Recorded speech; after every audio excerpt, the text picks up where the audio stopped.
Well, this is our first and last apple grafting job of the season, unless something else comes in.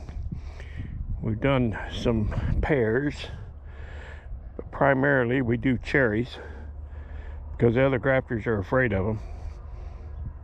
Understandably, they're pretty hard to graft, but we pretty much got it figured out after 40 years. So I'm going to go out and do some taping. The grower is supplying 4 guys, but it's not enough. He's out there painting himself, and still not enough. But yeah, we're doing some cider varieties today. This guy has a cider winery. He makes hard apple cider, and I guess it does pretty well. I think he sells quite a lot of it. So that's what we're putting on today, is a cider variety. I asked him what it was, and it just has a number. A red flesh apple, he says. And that's all I know about it. But I guess that's all I need to know about it. So I'm going to do some taping for Victor and help these guys keep caught up.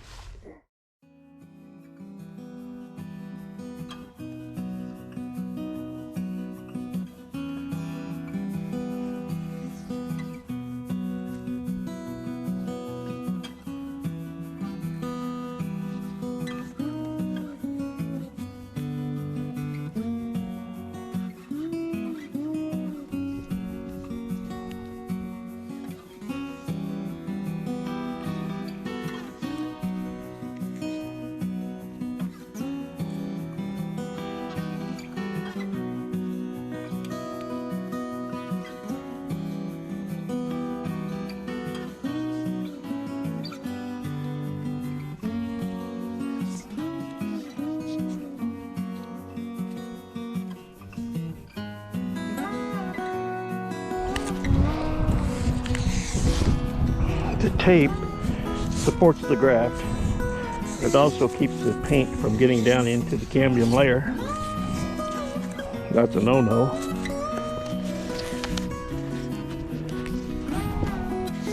It's an asphalt emulsion.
Quedó muy ancho.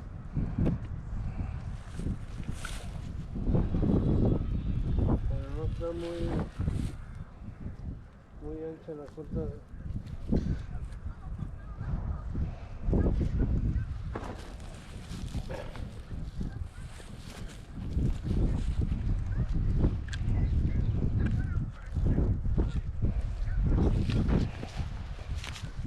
Show you guys a little something in case you have an apple tree in your backyard that you'd like to graft.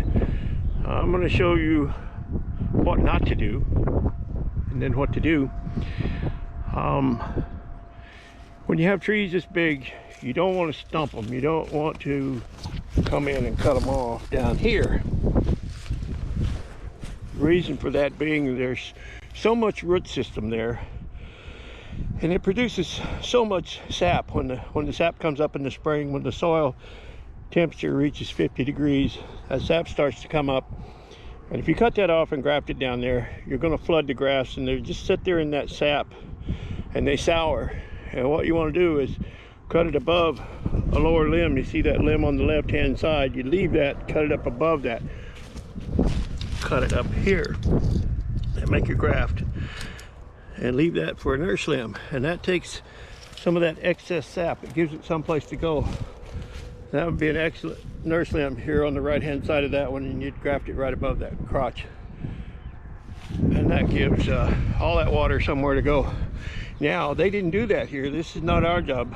They were grafting these when we were grafting cherries on down the road, which we will take a look at in a moment. But they stump these trees, and that's a no-no, because if you stump them, this is what you get. It's hit and miss. This one did great, but there's a whole lot of them out here and it didn't do so great. It's just not worth the risk. See, that's never going to make a tree. That's a sucker anyway. And you got all these dead stumps. So, a little bit about what not to do if you want to graft your apple tree. These are some cherry trees that we did 2 years ago. They were much too big to graft. Once cherry trees get about 10-12 years old, they just don't graft very well. So what we had the grower do was cut them down. I fastened my seatbelt so that bell doesn't keep going off. Anyway, yeah, we had them cut them down and grow suckers on them, and thin them down to about 4, and then we put the grass on, and you can see they did very, very well. They'll produce some cherries this year. I think it was 2 years ago we did this. We're going down down here. Here's some more of that not so great apple grafting. I mean, some of them did okay, but most of them, well, I don't know if it's most, but it's just hit and miss. It's just not a good scenario. That just looks real ratty. I wouldn't want my name on that job.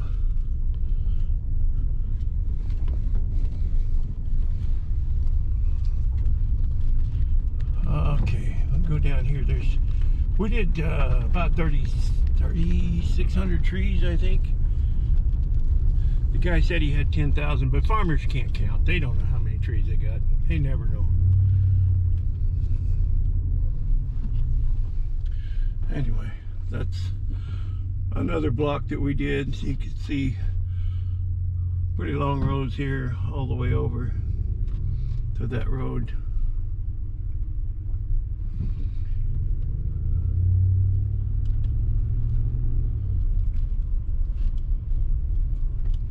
We did several different blocks on this ranch. I'll stop down here and take a look, but you see they made pretty nice trees.